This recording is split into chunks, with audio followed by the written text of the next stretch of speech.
करो री कोई सत्संग आज बनाए। करो री कोई सत्संग आज बनाए। साध संगत जी, ये हजूर स्वामी जी महाराज की वाणी है। इस छोटे से शब्द के अंदर स्वामी जी महाराज उस कुल मालिक परमात्मा की अंश आत्मा को बड़े ही प्रेम और प्यार से संबोधन करते हुए उसके इस मनुष्य जामे को पूरा करने के लिए सत्संग का महत्व समझा रहे हैं, सतगुरु का महत्व समझा रहे हैं, सच्चे नाम और शब्द की कमाई का महत्व समझा रहे हैं। आप जी फरमा रहे हैं कि करो री कोई सत्संग आज बनाए।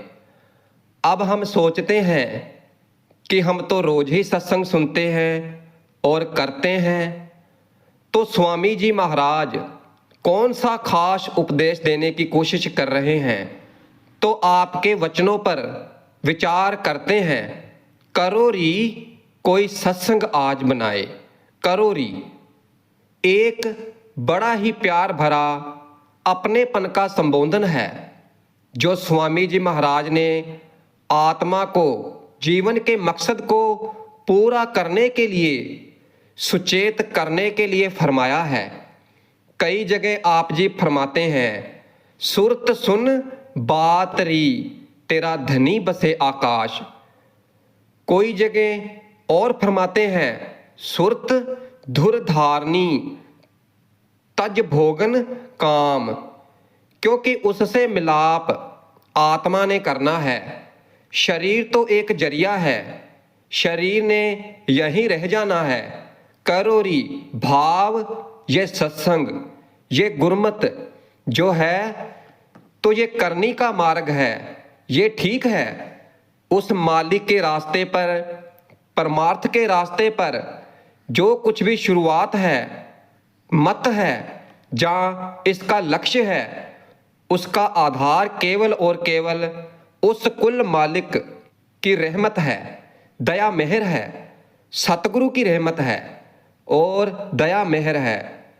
फिर भी इंसान जो श्रोमणी जामा है, इसको उस कुल मालिक ने कुछ समर्था बख्शी है, विवेक बख्शा है, सोच समझकर जीवन में कद उठाने की समर्था बख्शी है।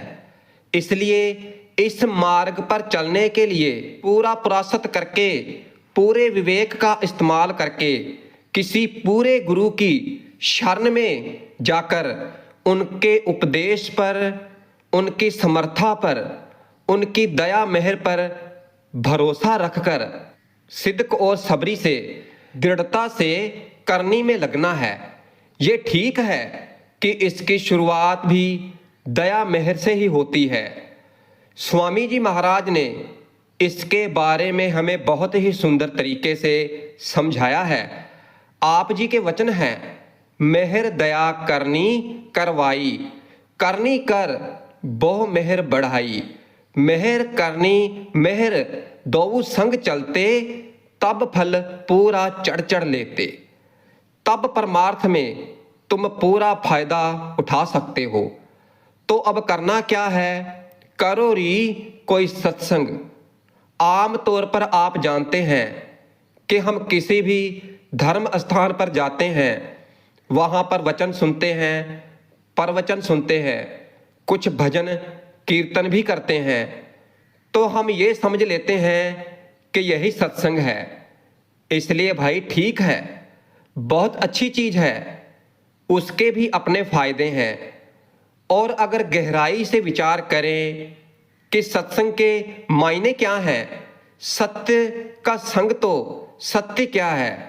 सच उस हस्ती शक्ति को कहते हैं जो कि अचल है, अविनाशी है, अजर है, अमर है, काल और कर्म के दायरे से ऊपर है। वो तो केवल एक को वो एक ही एक परमात्मा है जो सब कुछ है, जो सभी के अंदर है। इस तरीके से सच केवल वो कुल परमात्मा ही है जिसके बारे में पहली पातशाही श्री गुरु नानक देव जी महाराज फरमाते हैं, आद सच जुगाद सच, है भी सच नानक होसी भी सच। और पहलू से विचार करें, वो सच्चा परमात्मा का रूप में सर्वव्यापक है, वो उसका सूक्ष्म और चेतन स्वरूप है, वो सच्चा शब्द है, सच्चा नाम है, मालिक की आवाज है, उसकी रचना मालिक ने खुद ही की है। भाई गुरदास जी खुलासा करते हैं, सतनाम करतार आधुन पाया। इसलिए वो मालिक का सूक्ष्म और चेतन स्वरूप, जिस रूप में सर्वव्यापक है, वो भी सतनाम है, सच्चा नाम है, वो भी सच है। इसके अलावा ऐसे मालिक के प्यार, जो मालिक की सच्ची भक्ति शब्द और नाम की कमाई करके शब्द और नाम में अभेद हो चुके हैं। शब्द उनमें समाया हुआ है और वो शब्द में समाये हुए हैं। वो शब्द सूक्ष्म है, वो देहधारी शब्द है। अगर शब्द और नाम उस मालिक का सूक्ष्म और चेतन स्वरूप है, जिस रूप में सर्वव्यापक है, तो संत सतगुरु उसका स्थूल या परपक्ष रूप है। जिस रूप में मालिक इस दुनिया में आकर विचरता है, पहली पातशाही जी फरमाते हैं, से जन सांचे जिन सांच पचाता। जिन्होंने सच को पहचाना है, सच से लिव लगाई है, तो वही सच्चे हैं। इस शब्द से सत्संग का भाव हुआ, उस सच्चे परमात्मा के साथ रिश्ता जोड़ना, लिव जोड़ना। दूसरे, उस सच्चे शब्द के साथ अंतर में लिव जोड़ना। और तीसरा, ऐसे मालिक के प्यारे संत सतगुरु, उनके दर्शन करना, उनकी संगत में जाना, उनके साथ अपना रिश्ता जोड़ना, ये भी सत्संग हुआ। मगर ये बाहरी सत्संग है। अंतरी सत्संग तो उस शब्द से लिव जोड़ना है, मालिक से लिव जोड़ना है। पर ये जो बाहरी सतगुरु के दर्शन हैं, उनके सत्संग हैं, उनके वचनों को सुनते हैं, यही उस अंतरी सत्संग का आधार बनता है। पहली पातशाही समझाते हैं, मिल सत्संगत हर पाइये। उनकी संगत में जाकर मालिक का मिलाप होता है। कैसे? गुरुमुख हर मिलाए। सतगुरु के उपदेश पर चलकर ही उस सच के साथ हम लिव जोड़ सकते हैं। स्वामी जी महाराज ने जो पहली कड़ी में वचन फरमाए हैं, करो री कोई सत्संग आज बनाई, तो आज से आपके क्या भाव है? आज भाव ये इंसानी जामा जो मालिक ने हमें बख्शा है, तो कहते हैं कि यही एक आज का समय है जिसमें सत्य का संग करना है, जिसमें उस मालिक के साथ लिव जोड़कर इस मनुष्य जामे को सफल करना है। आप जी फरमा रहे हैं कि ये जो सत्य का संग है, तो इसे स्कीमें बनाने पर नहीं छोड़ देना है। जो वक्त बीत चुका है उसके रोने का कोई फायदा नहीं है। जो वक्त हमारे हाथ में है तो उसका फायदा उठाना है। आम कहावत है, जब जागो तब सवेरा। समझो अभी वक्त मिला है, अभी से करनी में लग जाओ। अभी से ही इस कार्य को करने में लग जाओ। किस कार्य को? सत्य के संग को प्राप्त करने के लिए, शब्द और नाम के जरिए अंदर शब्द से लिव जोड़ने के लिए, मालिक से मिलाप करने के लिए आप जी फरमाते हैं कि अपने अंदर की कमजोरियों को लेकर घबराना नहीं है। ये सतगुरु के उपदेश पर, उनकी समर्था पर, मालिक की दया मेहर पर विश्वास रखकर ये जो कदम उठाना है, तो ये अब से ही उठाना है, ठीक समय से उठाना है। आम तौर पर लोग सोचते हैं कि जवानी की उम्र में ऐसे इशरत कर लो, धन दौलत को जोड़ लो, बच्चों को सेटल कर लो, बुढ़ापे में जाकर ये काम कर लेंगे। तो आप जी समझाते हैं कि ये विचार ठीक नहीं है, क्योंकि जो बुढ़ापा है तो वो अपने साथ अनेक तरह की मानसिक और शारीरिक बीमारियों को साथ लेकर आता है, उस वक्त ये काम असंभव तो नहीं मगर कठिन जरूर हो जाता है। बाबा फरीद जी एक बहुत सुंदर उदाहरण के जरिए समझाते हैं कि हर काम ठीक समय पर करना चाहिए, और ये जो मालिक से सत्य का संग नाम, तो ये भी ठीक समय पर करना चाहिए। आप जी के वचन है, बेड़ा बन ना सक्यो बंधन की बेला, भर सबर जबे उछले तब करत हेला। तो भाई जिन्होंने दरिया पार करना होता है तो बेड़ी समय से तैयार कर लेते हैं, क्योंकि अगर दरिया में बाढ़ आ जाए तो ना तो तरकर पार हो सकता है और ना ही उस वक्त बेड़ा तैयार करने से काम होना है। इसलिए जो सत्य का संग करना है तो वो काम भी अभी जवानी की अवस्था में ही शुरू करना है। आगे आप जी फरमा रहे हैं कि ये नर देही तुम दुर्लभ पाई। तो भाई ये मालिक की आधार हुई है, हमें मनुष्य का जामा हमारे अनेक संचित कर्मों के अंदर करके ऐसे कर्मों का मेलजोल बनाया कि हमें ये दुर्लभ मनुष्य का जामा बख्श दिया। आप जी फरमा रहे हैं कि ये दुर्लभ जामा है। गोस्वामी जी फरमाते हैं, बड़े भाग मानुष तन पावा। स्वामी जी महाराज के भी वचन है, ये तन दुर्लभ तुमने पाया, कोट जन्म भटका जब खाया। आप जी फरमा रहे हैं कि भाई ये जामा हमें इतनी आसानी से नहीं मिला है, करोड़ों जन्मों के बाद ये मनुष्य का जामा मिला है। आम तौर पर ये हमारा जो भी जीवन है 60, 70, 80 साल का होता है, तो हम इसे ऐशो आराम में ही गुजार देते हैं, जैसे पिकनिक में, मेलों में गुजार देते हैं। हम तो यही समझकर बैठे हुए हैं कि ये जो दुनिया हमें दिखाई दे रही है तो यही सच है। आप जी फरमाते हैं कि भाई कोई चीज साथ देने वाली नहीं है और जीवन सदा के लिए नहीं है। अब समझने की बात यह है कि इस जीवन में आकर अगर मौत के बाद जीवन का सिलसिला खत्म हो जाए तो बहुत अच्छी बात है। ऐसा है नहीं, इस काल और कर्म के अंदर जीवन निरंतर है। इस जन्म में आने से पहले भी हम किसी जामे में जी रहे थे। मौत के बाद भी अगर ये सत्य का संग नहीं हुआ तो फिर भी जाकर किसी जीवन में जीते जाएंगे। कौन से जीवन में, कौन से जामे में, इसका कोई अंदाजा नहीं लगाया जा सकता। इस मनुष्य जामे की दुर्लभता को समझाते हुए 5वीं पातशाही श्री गुरु अर्जन देव जी महाराज बड़े ही सुंदर तरीके से समझाते हैं। आप जी फरमाते हैं, तिरया सूत धन धाना, बढ़ाई ये सुख फिरे, दुख मूल दिखाए। आप जी बड़े ही प्यार से समझा रहे हैं कि उस मनुष्य जामे की दुर्लभता का एहसास तुमने क्या करना है, उस सच के संग के लिए तो कदम क्या उठाना है। इस माया में, संसार के अंदर मन के अधीन होकर हम इस संसार की शक्लों, पदार्थों को ही सच्चा और सदैवी समझकर इनमें ही सुख ढूंढने की कोशिश कर रहे हैं।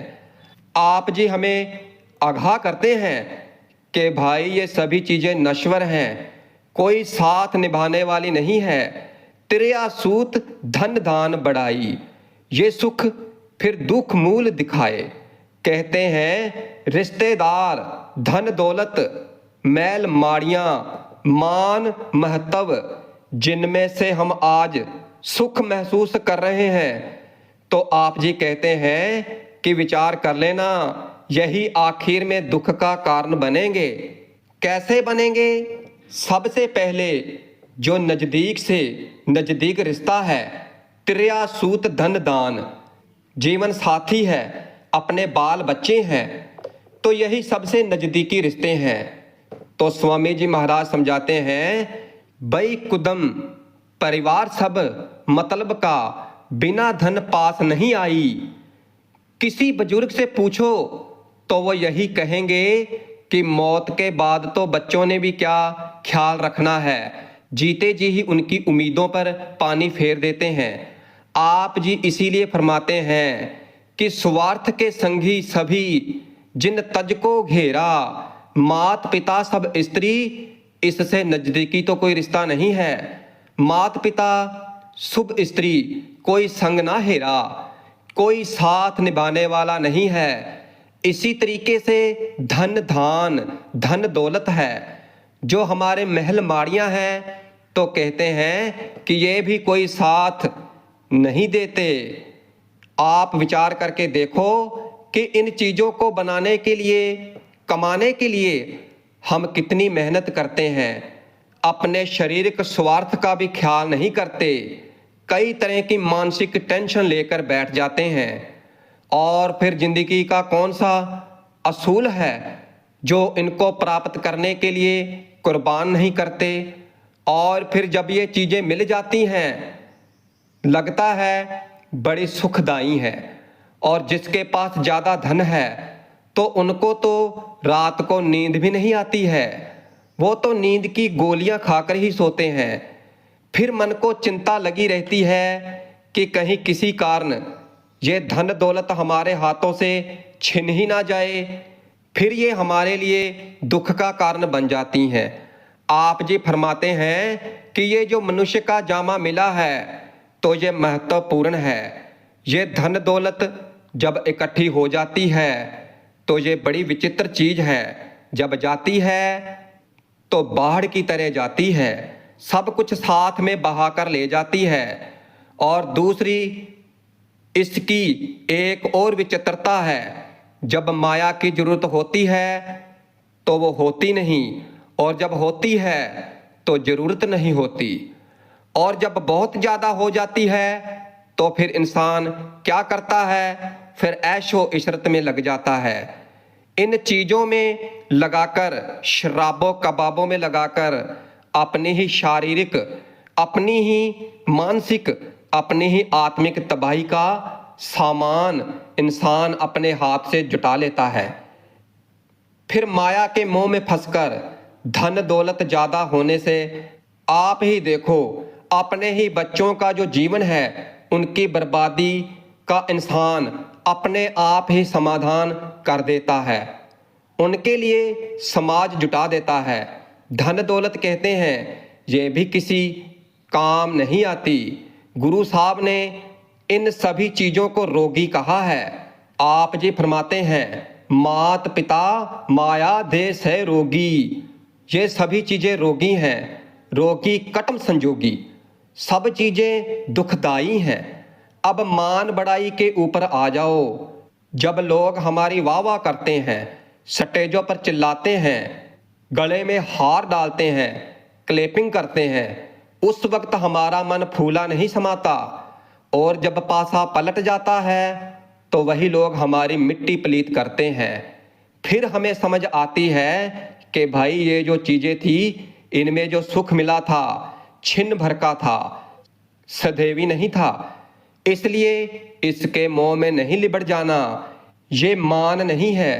ये तो इसका समाधान आप आगे समझाते हैं।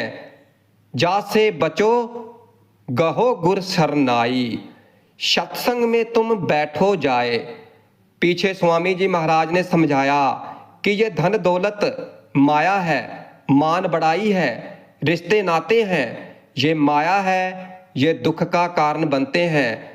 तो क्या इंसान इस माया की दलदल से बाहर निकल सकता है? लाचार है, इंसान मजबूर है। जितनी कोशिश करता है उतना ही इस दलदल में नीचे और नीचे धंसता चला जाता है। तो फिर समाधान करना है तो स्वामी जी महाराज फरमा रहे हैं कि भाई है समाधान, है हल, गहो गुर शरणा। किसी पूरे संत सतगुरु की शरण में जाओ, उनका पल्ला पकड़ो। कहते हैं शुरुआत कहाँ से होनी है? सत्संग में तुम बैठो जाए, उनके सत्संग में बैठो, उनके सत्संग से शुरुआत करो। आप जी फरमा रहे हैं कि ये जो सत्संग है, हमने बाहरी सत्संग किस तरीके से किस भावना से सुनना करना है, पहले ये विचार पहले कर आए। पर इस सत्संग में जाने का उपदेश क्यों कर रहे हैं, इसका क्या लाभ है? इसलिए सबसे पहले हमारे मन के ऊपर संगत का बहुत बड़ा प्रभाव पड़ता है। अच्छे इंसानों की संगत करते हैं तो अच्छे विचार आते हैं, बुरे इंसानों की संगत करते हैं तो बुरे विचार आ जाते हैं। इसलिए विचार करें, अगर लकड़ी के साथ लोहा पानी में तैर सकता है, अगर चंदन के पेड़ के साथ नीम खुशबूदार हो सकती है, तो क्या संतों महात्माओं की संगत में जाकर जीव आत्मा भवसागर से बाहर निकलने के काबिल नहीं बनेगी? जरूर बन सकती है। संतों महात्माओं की सत्संग में जाते हैं, वहां पर मालिक के प्यार का स्वाभाविक वातावरण होता है।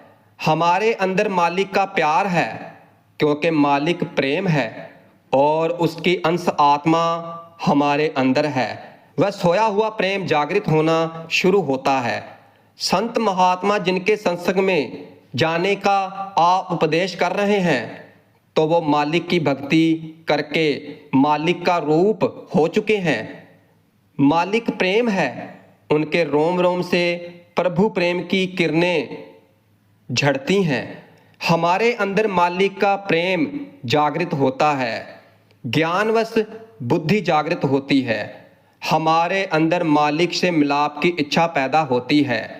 फिर उनके सत्संग में लगे हुए हैं तो कई तरह के खोटे बुरे कर्मों से बचे रहते हैं। इसलिए सुखमनी साहब के अंदर पांचवी पातशाही ने फरमाया है, साध के संग मुख उज्जवल होवत, साध के संग मल सगली खोत। कहते हैं इस तरीके में हर तरीके की मैलों से बचे रहते हैं। फिर जब उनके सत्संग में जाते हैं तो फिर हमें अपने मन की कमजोरियों की समझ आ जाती है। उन कमजोरियों से उभरने के लिए हम दृढ़ संकल्प लेते हैं। फिर सारे सत्संगी बहन भाई जब बैठकर सत्संग में सत्संग सुनते हैं, सत्संग करते हैं, तो हमारे अंदर जो कई तरह के भ्रम शंकाएं जो होती हैं तो वह दूर हो जाती हैं और धीरे धीरे सतगुरु के प्रति प्यार पैदा होता है, मालिक के प्रति प्यार पैदा होता है, गुरु और मालिक के प्रति भय और भाव पैदा होता है, डर पैदा होता है। हम कोई ऐसा कर्म नहीं करते जो मालिक को मंजूर ना हो, जो उसकी दया मेहर से हमें दूर कर दे।